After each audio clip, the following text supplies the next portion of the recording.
all you need is a theater of the mind and investment and an attachment.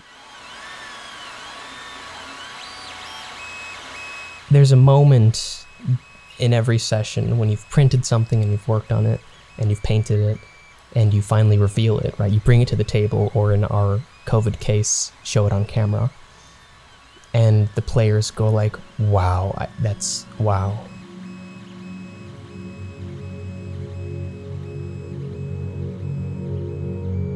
It's, and it's fun. It's a hobby, right? It's meditative in that when you print and then you paint something and you see something all come together and it looks good, there's a sense of pride. But it also really integrates in the moment. It creates a moment of immersion, that because you can see each hallway, each corridor, right? And you get a face to the people you're fighting. Sometimes it takes 30 plus hours to get something actually ready for the day.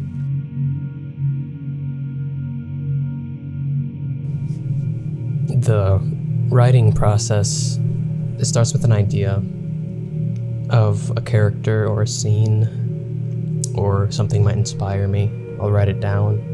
I'll have a picture in my mind or an idea for a character, and I'll just sort of mull on that for a little while, and that's before I actually start writing.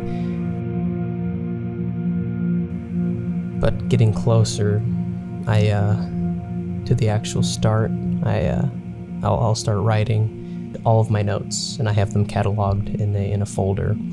It's the date, the name of the session, and I have a format through which I go. And it always starts with an introduction.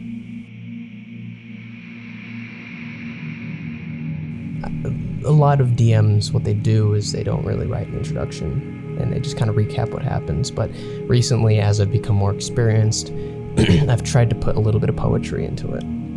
So I'll start with a introduction, or a lot of people will just kind of go like, last time we left off, and then go. And I don't see many other DMs do this. I'll kind of present like a theme, and so with that theme in mind, I'll start writing a poetry, and I'll start recounting the effect that all the players have on other characters and like the situation. But mostly my emphasis is on how they change the world. It's a storytelling medium like anything else. And more than that, it's interactive. It's a direct connection to the story in a way that many others aren't. Because you've created part of it, and you're an active participant, and the things that you decide, the things that you judge to be right as a person, have consequences in an actual world. And so my job as a DM is to create a world which challenges that character, and which really makes them think, because in a way you're challenging the person. So for my Castle Rend campaign, instead of saying, you all gather at a tavern, you kind of set the scene and bring it into it, not explicitly where you are. That comes later, because that's when you fall into character, but you want to kind of get a grasp of what the world is. And so I said, and so, for one reason or another, you have found yourselves traveling the Teolik Strait along a crippled cobble road, hugging ever so slightly the gray and green breadth of the Wolfgate Mountains to the east. Your travels have been long, and long-winded must you have been to have endured them. You've seen much of this land, and therefore have seen all manner of strife and suffering.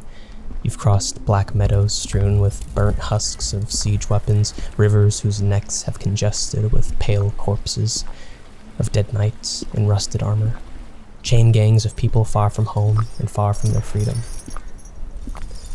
All the prevailing echoes of a conflict between powers far greater than any barony, any earldom, any village, any hamlet, and any of you, yet whose fangs bite and bleed even those far lesser. But too have you seen the beauty of this land and its people.